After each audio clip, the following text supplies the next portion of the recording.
katakan semuanya di 11 ini mempunyai peran masing-masing, di mana salah satu yang spesifik saya lihat di sini ada namanya Dani dan Andi yang dikatakan buron dan sampai sekarang dan akhirnya dikatakan fiktif, begitu ya Bu Titina. Dani dan Andi ini fiktif, tetapi Peggy katanya ketangkap. Maka menjadi pertanyaan kita, di dalam dakwaan ini disebutkan Andi dan Dani itu didakwa di sini melakukan perbuatan pembunuhan dengan cara diantaranya banyak perbuatan, dia memukul dan sebagainya, tapi satu yang paling penting bahwa Dani dan Andi mereka berdua membawa Vina dan membawa si Eki berempat ini bersama si Perong dan Rivaldi. Mereka berempat inilah dengan menggunakan motor membawa Vina dan korban Eki ke flyover yang katanya kalau dia diletakkan di flyover seakan-akan dia menjadi korban kecelakaan. Dan katanya korban ini, si Eki ini juga diapit sepeda motor oleh mereka masing-masing, berarti kan dua orang bawa motor ke sana. Pertanyaannya, kalau didakwaan dan dia dihukum untuk gara-gara dia mengikut pembunuhan dan diantaranya perannya dia membawa korban ini dari tempat kejadian ke flyover, dan sekarang pihak penyidik mengatakan bahwa Dani dan Andi itu adalah fiktif, berarti perkara ini berpotensi fiktif dong. Lantas siapa yang membawa si korban ini sesungguhnya dari flyover, dari tempat kejadian ke flyover? Sedangkan di dalam dakwaan ini perkara ini kan Dani disebutkan dan Andi ikut. Oke, kalau yang lain itu Rivaldi dan Perong ada ketangkap orangnya. Tapi kalau dua ini betul fiktif, berarti cerita di dalam dakwaan ini kita berduga ada fiktif. Karena katanya di sini mereka lah yang membawa mayat itu dari tempat kejadian ke flyover. Nah kalau dari sini nggak ada, bagaimana caranya mayat ini pindah ke flyover kalau itu dua orang itu fiktif? Terus terang aja masih banyak sebenarnya saya lihat, tapi ini yang menjadi perhatian saya. Dengan cepat saya baca tadi ini, kalau fiktif, benar ya, nggak salah saya, Dani dan Andi fiktif ya. Nah kalau betul itu Dani dan Andi fiktif, maka berarti cerita yang dalam cerita dakwaan ini pun adalah kita duga adalah fiktif. Nah kalau ini diduga fiktif, berarti ini perkara ini kita duga menjadi fiktif pun. Karena ada peran orang membawa mayat dari suatu tempat ke sana, dituduh dikandungkan oleh Andi dan Dani, tapi ternyata orang itu nggak ada. Bagaimana ini bisa terjadi? Nah ini adalah merupakan hal-hal yang kami lihat, upaya yang bisa kami gunakan nanti mungkin untuk mengajukan PK. Tapi kebenarannya tentunya kami masih perlu menyelidiki lebih dalam. Ini masih analisis ya.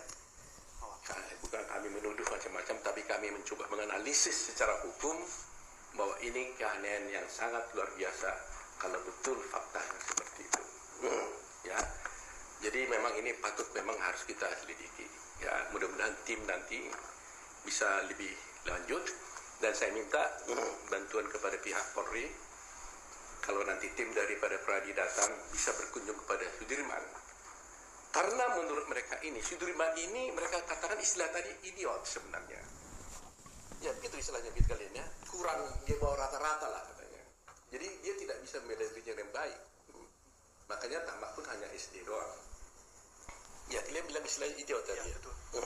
Artinya dipanggil idiot karena di bawah rata-rata keadaannya katanya. Nah, jadi kita juga harus perlu juga mengecek apakah perlu ini diperiksakan kepada psikiater tentang apakah betul-betul ini adalah memang orang yang cakap bertindak atau tidak. Kalau dia betul-betul cakap bertindak, berarti kita harus lihat dia harus diberikan kebebasan untuk bisa memilih seorang advokatnya. Ya, karena dengar kabar katanya, saya nggak tahu, katanya Sudirman juga udah diperiksa dan perkara sekarang ini Tapi ini hanya kabar burung katanya, apakah betul? Dan dia mengatakan dia menuduh bahwa Peggy benar, katanya begitu ya, kira-kira ya. Informasi. Nah, apapun itu kami tidak mau berspekulasi. Yang pasti bahwa hari ini kami hanya menjelaskan pada ibu bapak sekalian bahwa inilah Ibu Titin, anggota Pradi, yang tentunya kami sebagai Dewan Pimpinan Nasional Pradi, kami punya cabang 190 cabang di seluruh Indonesia, punya anggota kami hampir lebih kurang 70.000. Kami punya kewajiban hukum, punya kewajiban moral untuk bisa membela kepentingan daripada anggota kami, di samping kepentingan daripada masyarakat yang diminta bantuan hukum kepada kami. Mungkin kami persilakan dulu nih kepada Ibu Titin dulu, mungkin menyampaikan hal-hal yang dialaminya. Assalamualaikum warahmatullahi wabarakatuh.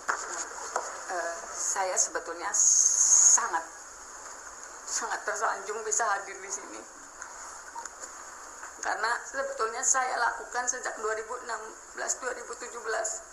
Saya dulu nggak ngerti apa sih yang terjadi, kenapa saya begitu sulit memberikan fakta yang sebenarnya. Banyak hal yang terjadi yang nggak mungkin saya ceritakan secara detail. Bahkan di pengadilan nggak ada yang percaya kalau ada sidang yang itu dibukanya mulai jam 18.45 di Cirebon, sebetulnya itu nggak lazim, tapi nggak ada yang mengekspos secara luar biasa. Waktu itu saya sudah meminta bantuan teman-teman media, ini ada yang salah, tetapi justru wartawan dari media Jakarta itu dilarang wawancara dengan saya, tapi harus memblow up kekejaman geng motornya. Dari dulu saya yakin betul yang ditangkap itu tidak terlibat dalam perkara itu, karena antara bukti yang dihadirkan, antara hasil visum dengan tuntutan itu jauh berbeda. Dalam tuntutan itu terlalu sadis perlakuannya, sementara dari bukti visum dan barang bukti yang dihadirkan tidak sedikit pun mendekati kebenarannya. Saya sudah coba lakukan berbagai hal. Di 2016 saya sudah pernah lapor ke Propam Polda Jabar. Saya sudah pernah ke Komnas HAM di tanggal 13 September 2016. Kemudian pada sidang Sakat Tatal yang begitu digempur dan tidak seperti peradilan anak, saya sudah juga melakukan upaya ke Komisi Yudisial. Cuman tidak ada satupun yang berhasil. Ketika Sakat Tatal divonis 8 tahun, saya waktu itu sakit banget. Saka, takdir kamu ada di sini. Saya nggak ngerti harus ngapain lagi. Kemudian ketika perkara ini ramai, sebetulnya saya sudah tidak nyaman. Saka sampai kasasi juga saya dampingin, saya yang buat. Tetapi banyak hal. Ketika saya mengirimkan memori banding dan kontra memori banding, pengadilan negeri juga tidak mengirimkan. Akhirnya putusannya tetap pada putusan pengadilan, menguatkan pengadilan negeri. Mungkin kembali langsung aja, apa yang Ibu Titin alami kemarin itu? Nah, kemarin saya sebetulnya sudah ini, tetapi keluarga Sudirman didatangi oleh polisi, akan dibawa ke Polda tanpa surat apa-apa. Dan ini langkah saya sebetulnya berat. Kalau saya masuk ke ini, saya khawatir kalau ini informasinya penyidikan, saya khawatir dianggap menghalangi penyelidikan. Itulah sebabnya saya hanya mencoba keluarga Sudirman tetap aman. Keluarga Sudirman juga pernah mengungsi di rumah saya karena ketakutan. Cuman untuk detailnya seperti apa bisa ditanyakan ke apa yang terjadi. Karena intimidasi itulah saya akhirnya melapor